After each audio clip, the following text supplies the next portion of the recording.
Hoy, el jefe de gobierno de la Ciudad de México, el doctor Miguel Ángel Mancera, reiteró su llamado a las autoridades federales. ¿Para qué?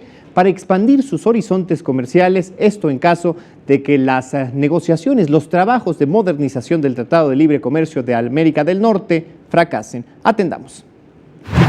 Después de que el presidente de los Estados Unidos, Donald Trump, amenazó con dejar el Tratado de Libre Comercio de América del Norte al dar un discurso en el estado de Arizona, el jefe de gobierno Miguel Ángel Mancera exhortó a las autoridades federales a estar preparadas en caso de tener que abandonar el Telecán. México debe estar preparado para la eventual salida del Tratado de Libre Comercio.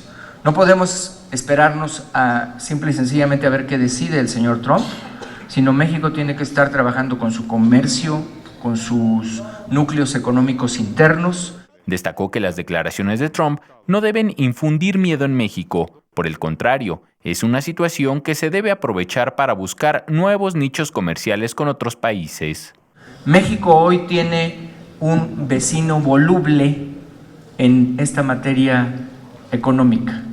México hoy tiene un vecino, y no me refiero al pueblo norteamericano, me refiero a quien está encabezando el gobierno, tiene un vecino que no quiere cosas buenas para México.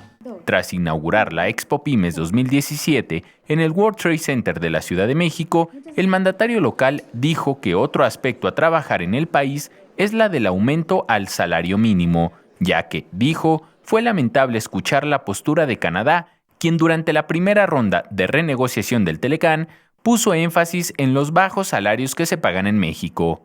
Enrique Muñiz, 21 Noticias.